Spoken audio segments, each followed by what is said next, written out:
আমাদেরও যে গত জানুয়ারি 9 তারিখে যে 100 কয়েকটি আইটেমের উপরে যে বর্ধিত শুল্ক আরোপ করা হয়েছিল সেই বিষয়ে আমরা মানববন্ধন করেছি, সাংবাদিক সম্মেলন করেছি, এনবিআরের সামনে অবস্থান ধর্মঘট করেছি। তারপর আমরা স্থলবন্দর এবং নৌবন্দর দিয়ে ডেলিভারি বন্ধ রেখেছিলাম প্রায় 2 দিন। এরপরে আমাদের কথা ছিল যে আমরা 14 তারিখ থেকে লাগাতার আমরা ওই দিকে যাবো, আর কি বন্দর দিকে যাব, ডেলিভারি নিব না এবং আমরা শুল্ক পরিশোধ না করবো না এবং মাল ডেলিভারি নিব। কিন্তু আমাদের সাথে ইতিমধ্যে আপনারা জানেন যে সামনে রমজান, আজকে শবে বরাত, আমরা 14 তারিখের পর থেকে আপনার রমজানের খুব কাছাকাছি চলে আসি।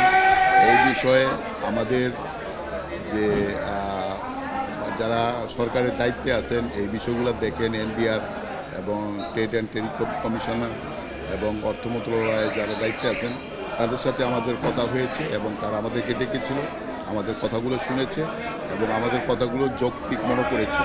এই বিষয়ে বক্তাদের কথা বিবেচনা করে এবং সামনে রমজান, যাতে রমজানে রোজাদাররা ফল ইফতারিতে রাখতে পারে, সেই বিষয়ে সহজীকরণের লক্ষ্যে এবং সাশ্রয়ী মূল্যে কিনতে পারে, সেই বিষয়ে তারা আমাদের সাথে আলোচনা করেছে। আলোচনা আমাদের কাছে মনে হয়েছে তারা এই ব্যাপারে আমাদেরকে একটু ছাড় দিবে আর কি, এই মানুষের কথা, জনগণের কথা চিন্তা করে।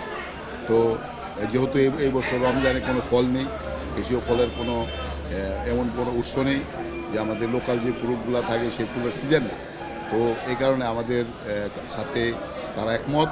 তো আমার মনে হয় এটা খুব তাড়াতাড়ি তারা সিদ্ধান্তে দিয়ে দিবে, কারণ একটা প্রসেস করতেছে, তারা আলোচনা করতেছে এটা কতটুকু ছাড় দেওয়া যায় সেই বিষয়গুলো নিয়ে ওনারা কাজ করতেছে। আর এই কারণে আমরা মনে করি যেহেতু আলোচনা চলছে আমাদের সাথে, আমাদের তো ব্যবসা বাণিজ্য এটা বন্ধ রাখা খুবই আমাদের জন্য সমস্যা, এবং ভোক্তা সাধারণ যাতে কষ্ট না পায় এবং সাপ্লাই চেনটা যাতে ঠিক থাকে, এবং যেই এমনি ফলের দাম বেশি, আরও বন্ধ করলে আরও বেড়ে যাবে। বেড়ে গেলে যে সামনে রমজান, মানুষ এখন বাড়িতে যাবে, ফল ফুল নিয়ে যাবে এবং আমাদের পাইকাররা ফলমূল রমজানের আগেই তারা খরিদ করে।